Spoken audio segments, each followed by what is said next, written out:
Elysium. Chapter 1. Storms and Silk.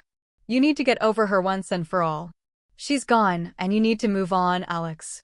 Samantha's voice thundered through the silence, snapping Alexandria out of her reverie.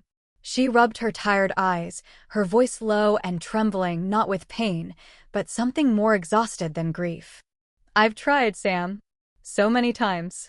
They sat across from each other in Alexandria's penthouse, glass walls framing a bruised twilight skyline. Samantha Porter had been her ride-or-die since college. They'd endured every shade of joy and agony together. Two introverts who found sanctuary in each other. Nights studying side by side, speaking in glances. Until one stormy night, the lightning crashed, the power died, and before they knew it, they were tangled together in the same bed. That night sealed their friendship with something sacred. A quiet understanding. A chosen bond. Samantha had gone on to become an architectural virtuoso, her client list booked months in advance. Alexandria, sharp, brilliant, unyielding, had built a tech empire that flirted with government contracts. Both their names had landed on Forbes' radar. Sam married a sweet man named David, built a home in Tuscany, and basked in love. Alex? She stayed alone. Until Cassandra. Cassandra had walked into her life like a storm wrapped in silk. 6 months of raw vulnerability, obsession, lust, and betrayal. Cassandra hadn't loved Alex. She had loved her code. A massive data breach, investors failing, half the tech stolen. Cassandra was good. But Alex rebuilt. Ironclad security. Untouchable algorithms. Cassandra was eventually arrested and tried for theft and conspiracy to terrorism. But the damage to Alex's heart? Irreparable. Or so she thought. Now, as she sat facing Samantha, glass of whiskey in hand, she felt it, the dull emptiness. You need to let go, Grumpy, Samantha said with a sly smile. Alex managed a smirk. I'm not that grump anymore. Really? Then why does the storm cloud still cling to you like a lovesick ghost? Alex placed a hand to her chest. You are evil incarnate, Samantha Porter. And you are insufferable, Alexandria Milan. Their laughter echoed through the glass haven. Then Samantha pulled a sleek black card from her pocket and handed it to Alex. A club open downtown, exclusive, private, intimate. Invitation only. We should go. Let the grumps socialize a bit without having to mingle. Alex raised an eyebrow, glancing at the card in her hand. Every instinct screamed no. Stay behind your walls. But the look on Samantha's face disarmed her. One night. And if I feel uncomfortable or crowded, we leave. Deal, your grumpiness. Alex rolled her eyes and sipped her whiskey. Samantha grinned, victorious. They left the penthouse and drove in comfortable silence. The driver stopped in front of a sleek building. Embossed on the old wooden doors in crimson and gold, Elysium. Samantha linked arms with Alex, pressed the card to a black panel, and the doors swung open. The inside took their breath away. Soft lighting. Plush velvet seating wrapped around a stage. The bar, obsidian wood and gold-veined, gleamed like sin. Crimson leather bar stools. Jazz curled through the air like incense. Alex sank into the velvet seat, ordering a whiskey. Her eyes roamed the room, soaking in the intimacy of it all. A soft exhale escaped. This is breathtaking, she admitted. Oh, the grump approves, Samantha teased, beaming. Alex was about to fire back when the soft clapping from the bar drew her attention. Then she saw her. A tall woman behind the bar. Sharp features. Storm gray eyes. Black hair tied low, with faint blue streaks catching the light. She moved like liquid steel. Alex watched, breathless, as the bartender juggled bottles and shakers in a flawless flair routine.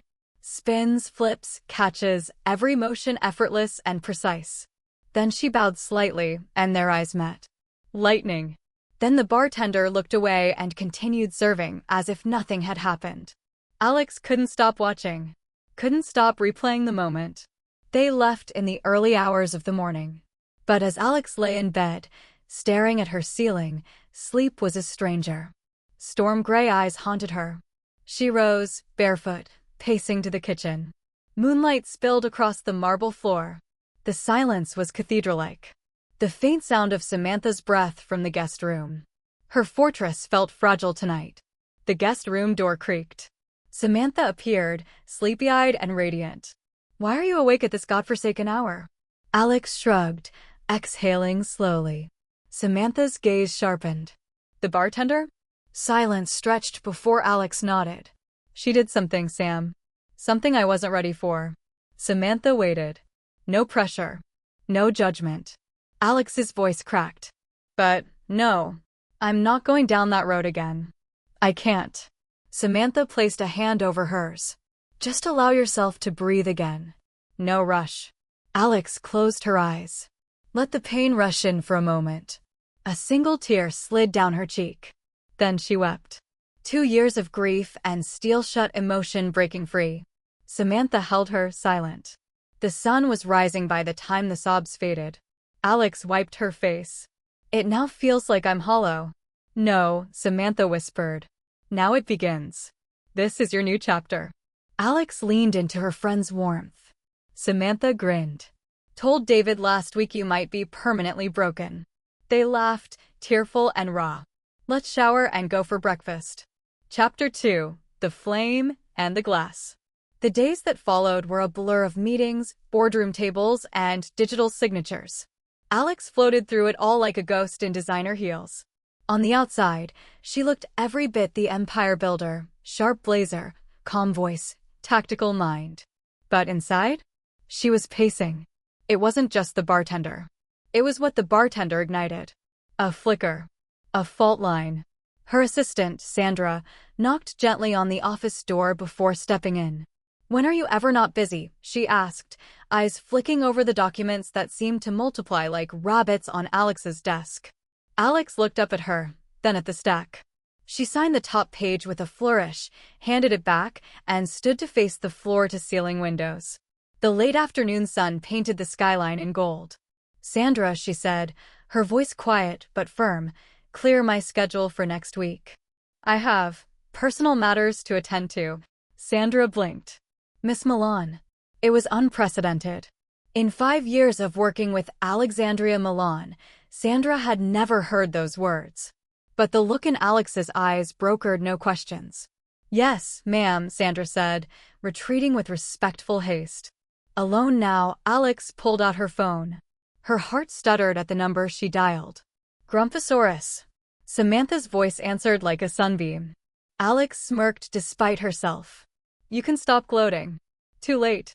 You're already calling me, which means something's cracked." "Are you calling to discuss what I think you are?" Alex rolled her eyes. "How do I get an invite?" The scream on the other end was immediate and painful. "It's already arranged, Grump. I couldn't wait for your stubborn behind to come around, so I pulled strings. VIP access. Front row soul exposure. You are insufferable. And you love me." Alex hung up with a sigh and a soft smile. The next morning, a courier delivered a small envelope. Inside, the black invitation card. She dropped it on the kitchen counter like it might explode. For the rest of the day, it sat there, taunting her. By sunset, she stood before her wardrobe. What do you wear when you're about to dismantle your emotional barricade? She chose a midnight blue slip dress. Satin. Bare back. A whisper of rebellion. She showered. Slid into the dress. Let her curls fall. Makeup was minimal, intentional. Armor disguised as elegance. Her phone buzzed. "Don't chicken out. Samantha." Alex grabbed her clutch, dropped the phone and card inside, and took the private elevator down to her car. The club rose before her, sleek and golden lit. She stood before the entrance, heart thudding. One deep breath, and she pressed the card to the panel. The doors opened like an invitation to a dream. The music swelled around her as she stepped into the dim, velvet-wrapped world. Elysium was alive but not loud. Class. Control. Shadows and secrets. She strides to the VIP section, directly adjacent to the bar. Her server brings her a whiskey, and she sinks into the plush seat. Alex sat in her booth, drink in hand, the warm jazz notes brushing over her skin like velvet. Elysium pulsed around her, intimate, opulent, untouchable. Tonight, a show unfolds on the stage at the center of the room, a beautiful woman singing in French, her voice dripping with the raw emotion of the language, her petite frame commanding the space. Alex closes her eyes, letting the music seep into her soul. This is the kind of music she craves, dark, deep, intoxicating. When the song ends, the artist speaks, her voice a rich alto laced with a heavy French accent. She thanks the crowd, welcomes new patrons, and shares the history of the club. Alex listens, only half interested, until the woman mentions the bartender. At that, Alex sits forward. A tall figure steps behind the bar, and Alex is transfixed. The singer calls her Brie for short and recounts how she fought tooth and nail to open this place, a sanctuary of intimacy where chaos is never allowed.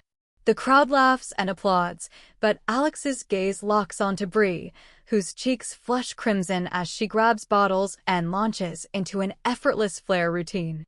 Flaming drinks. Bottles tossed behind her back, pouring cuts with impossible precision. Alex watches, her glass frozen midway to her lips, breath caught in her throat. Then Brie looks up. Their eyes meet, a charged second stretching between them before a patron's step into the line of sight, breaking the spell. Alex exhales sharply, unaware she'd been holding her breath.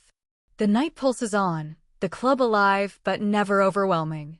As closing time nears, Alex lingers, reluctant to leave. She passes the bar, stealing one last glance before stepping into the cool night. The air does little to soothe the heat in her cheeks. Sliding into her car, she rests her forehead against the steering wheel, letting the whirlwind of emotions settle before driving home. The following days pull her back to the club like a moth to a flame. She knows it's dangerous territory, but her body moves on autopilot, her mind a reluctant bystander. Every night, the same dance. Their eyes lock, Brie looks away, and Alex feels the absence like a desert misses rain. A thrilling, torturous game. Neither approaches, neither speaks, the silence thick with hunger and something perilously close to longing. Then, on Saturday, Brie isn't there. Alex checks the bar, her watch, the door. Disappointment burns through her. She flags down her server. Is the bartender not here tonight? She's coming in late, something about her sister's show. Alex orders another drink, leaning back as the emptiness gnaws at her. Then a voice like distant thunder. Heard you were looking for me. Her eyes fly open. Brie stands a foot away, close enough that Alex catches the faint scent of citrus and spice. Her breath hitches. Oh, yes. Brie gestures to the seat across from her. Alex nods, voice failing. The silence between them is suffocating. Alex's hands tremble. She tucks them under the table, but not before Brie notices. The bartender clears her throat. Was there a complaint? No, just missing the show. Flair, Brie corrects softly when Alex calls it a show. Heat floods Alex's face. She buries it in her hands, praying for the ground to swallow her whole. Brie blinks, momentarily speechless, then spins on her heel and walks off. Alex gulps her drink and flees, muttering, "Oh God, Alex, you idiot." Brie watches her go, a smirk tugging at her lips. The next morning, Alex calls Samantha in a panic. Her friend's laughter nearly shatters her eardrums. She probably thinks I'm an entitled brat, Alex groans. Sam wheezes between giggles. Alexandria Milan, are you falling? Bullshit. Oh, my beloved Grumphosaurus, you're gone for this bartender. Alex exhales sharply. She knows. Her heart races at every glance, her skin burns under imagined touches. I'll just avoid the club, she mumbles. Sam's voice turns sharp. Don't you dare. You're alive again.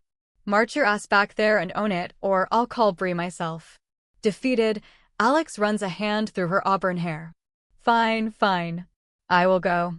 Geez, you so bossy. I pity David. Sam's laughter is warm. Good girl. They ended the call and Alex sat staring out into the night, gathering the courage, then takes the private elevator down to her car and then drives to the club. With heavy steps she walks to the door.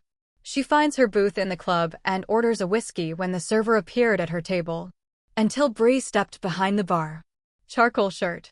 Sleeves rolled. hair tied back. Danger dressed in restraint. Alex watched her, helpless. She didn't blink when Bree flipped the bottle behind her back or when the liquid arced in a perfect stream into the glass. Bumping, she was rolling an object over and through her fingers, all while keeping her eyes fixed on Alex. This feels like a show for an audience of one. But when Bree's gaze met hers direct, unreadable, Alex's breath hitched. Then the bartender stepped out from behind the bar. She carried the drink like it was something sacred. Set it down in front of Alex without a word. Alex looked from the glowing glass to the face behind it. "What happened to my whiskey?" she asked, voice nearly failing her. Bree bent slightly, a flame dancing in her hand. The drink caught fire, a ribbon of blue twisting above it. Her voice dropped like a velvet curtain. "Drink while it's hot." Alex obeyed. The liquid kissed her lips and her soul simultaneously. Warmth spread down her throat, her chest, her spine. She looked up. "What is this?" Brianna's lips curved. "It's called Desire." Alex's cheeks bloomed crimson. But she didn't look away. Brianna turned to leave, but Alex, without thinking, reached out and caught her wrist. Static. Fire. A pulse that wasn't hers. They both froze. I'm Alex," she whispered. A pause. Then a low reply. "Brianna." "Please," Alex gestured to the seat across from her. "Sit." Brianna hesitated, then lowered herself into the plush seat, one leg crossing over the other like a slow drawl. "I want to apologize for my ignorance," Alex said, stumbling. "My friend says I need a guard for my mouth." That made Brianna smile. Not a smirk, an actual, bone-melting, curve-of-the-universe smile. Alex felt her entire nervous system stutter. "I'll remember to enlist a few volunteers," Bree replied. They laughed. And suddenly, the air between them wasn't so heavy. Still loaded, yes, but breathable. Chapter 3. Beneath the Smoke. Alex lay wide-eyed in bed. Moonlight spilled across the ceiling, but her thoughts were elsewhere, still tangled in the club's velvet shadows and Brianna's storm-gray stare. Her skin still tingled from the brush of their fingers, from the taste of the drink, from the name, Desire. She grabbed her phone and dialed. Samantha answered on the first ring, like she'd been waiting. Well, if it isn't the smitten kitten calling after midnight." "I hate you," Alex muttered, but her voice lacked bite. Samantha yawned theatrically. "Tell me everything." Alex hesitated. "Then, we talked. She made me a drink. Lit it on fire. Called it Desire." A beat of silence. Then an explosion of laughter. "You're screwed, Milan. Absolutely done for." Alex groaned into her pillow. "It's not funny. She's different. And I don't even know her." "Yet," Samantha said pointedly. Alex sighed. "I'm going back tomorrow. Obviously." The next night, Elysium hummed with a sultry rhythm. Alex slipped into the same booth. Her pulse skittered when she saw Bree behind the bar. They didn't speak immediately. Just exchanged glances. That dangerous, intimate awareness still hovered between them, unsaid but undeniable. Eventually, Bree approached, towel over her shoulder, posture easy. "You're back. You sound surprised." "I'm not." Alex smiled softly. "I've been thinking about your drink. Desire has that effect. Is that why you named it that?" Brianna paused. Her voice came quieter. "No.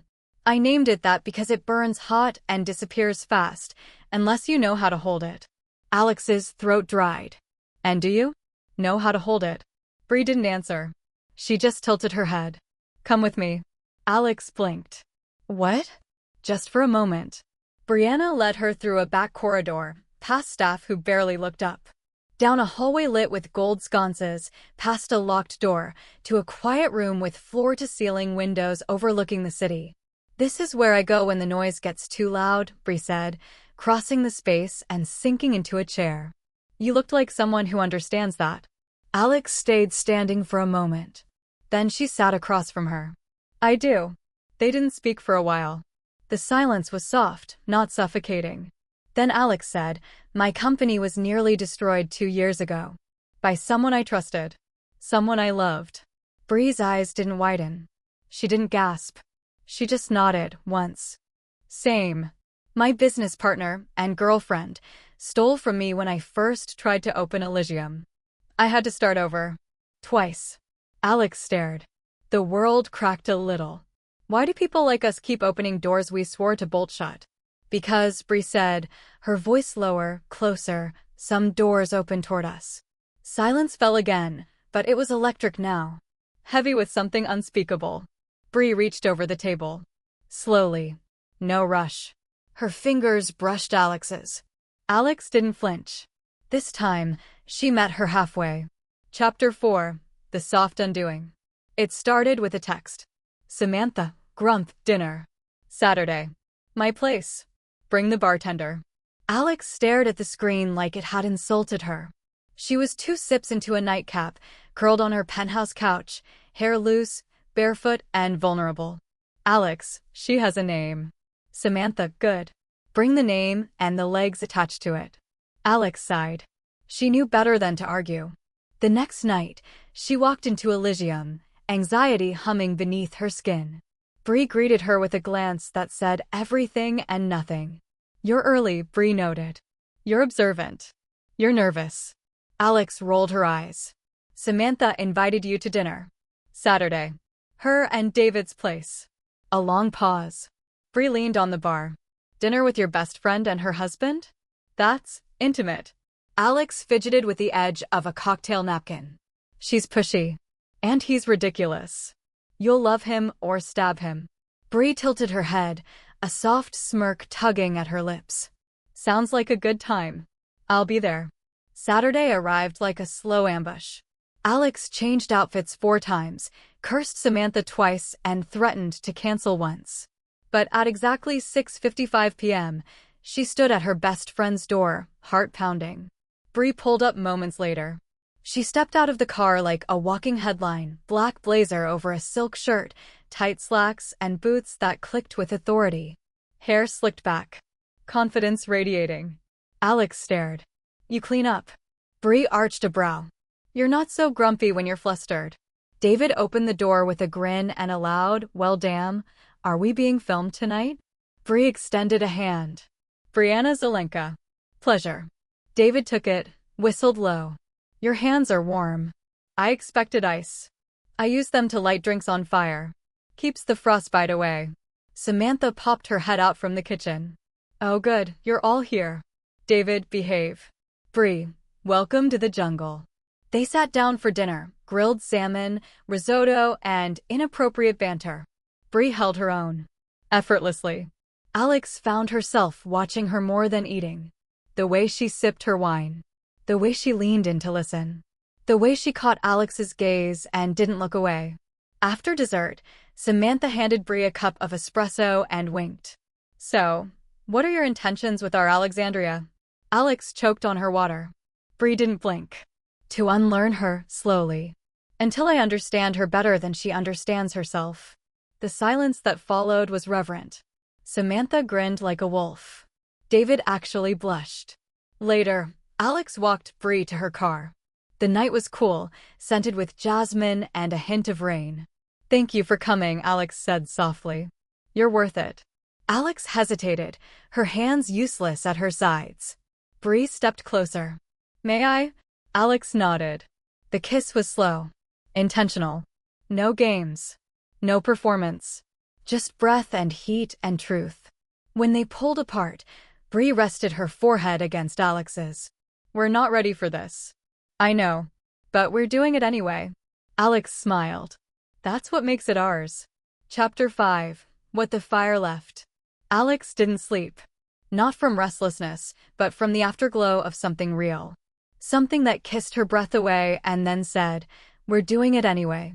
She lay in bed, one hand on her lips, remembering the way Bree had touched her, not just physically, but like she saw the parts of her Alex kept locked behind titanium walls.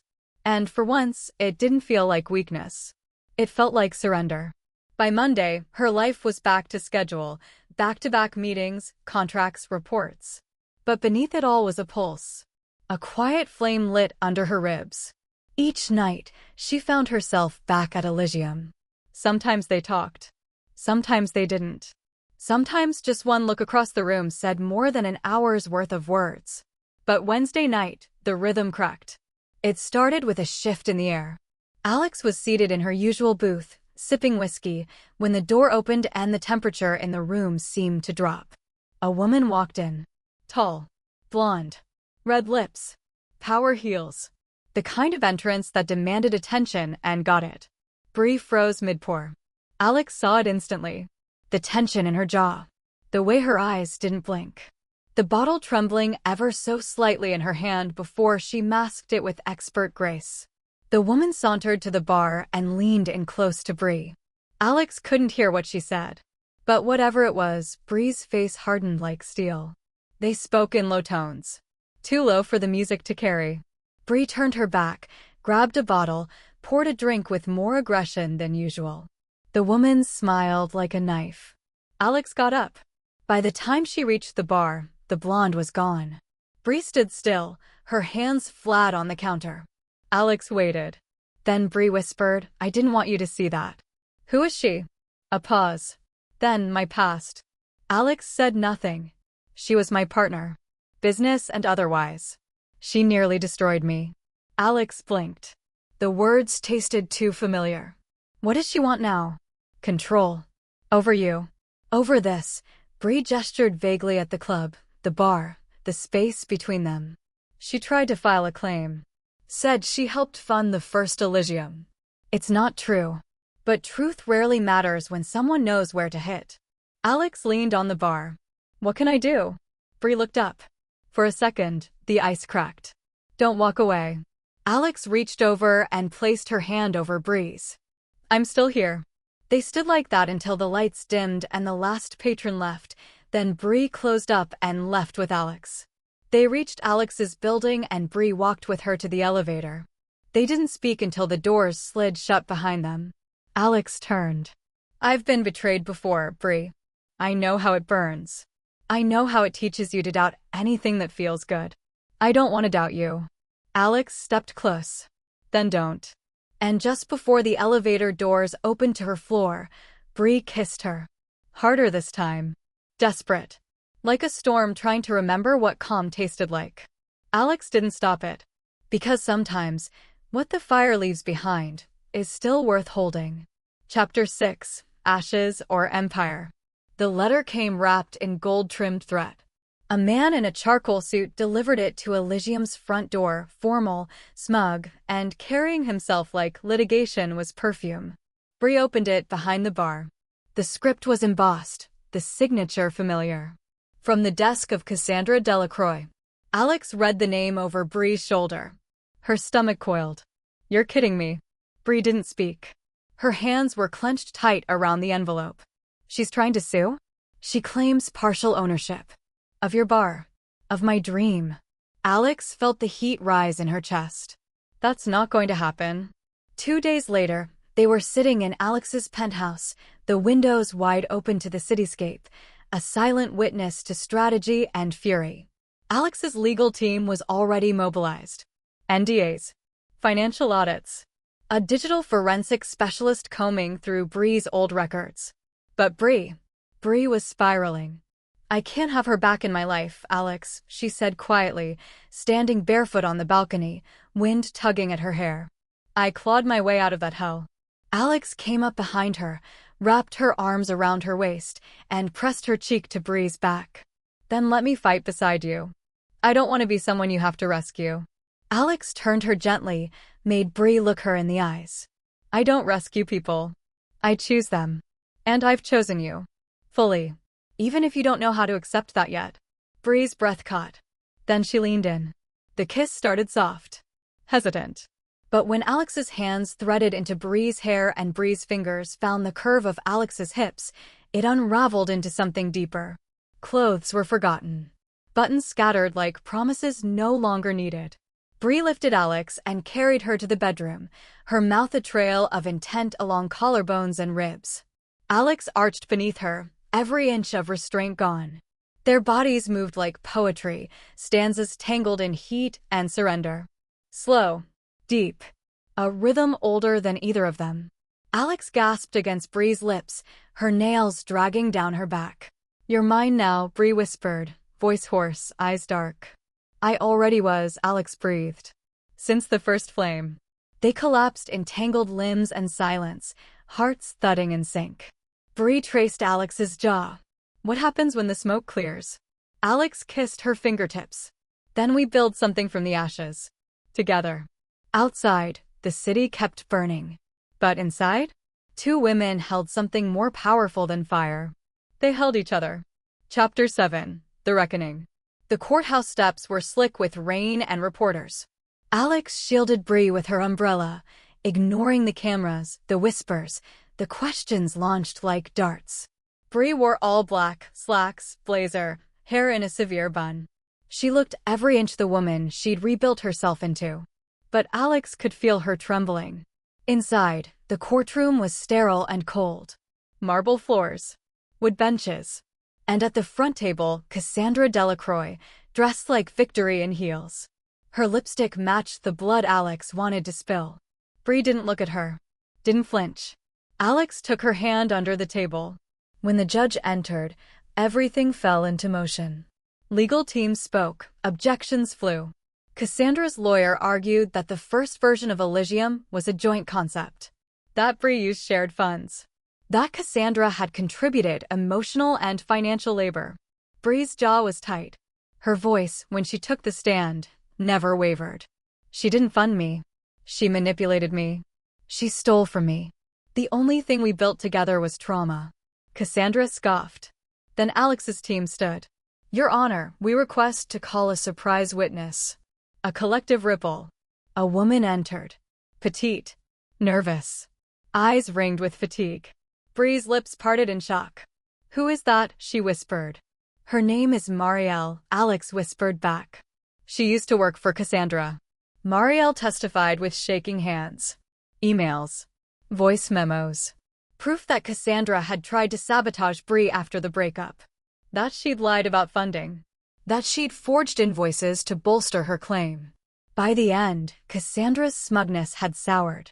The judge ruled quickly. All claims denied. Ms. Delacroix, you are ordered to cease contact and vacate any attempts to leverage intellectual property related to Elysium.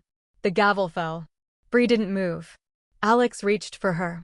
You're free. Tears welled in Bree's eyes but didn't fall. I didn't believe that was possible. Alex leaned in. Believe it now. That night, they didn't speak. Not with words. They touched. They moved through silence and relief, through pain and promise. The intimacy was slow this time, gentle, reverent. Like reclaiming territory neither thought they'd survive to see. Bree whispered, You made me whole again. Alex smiled against her skin.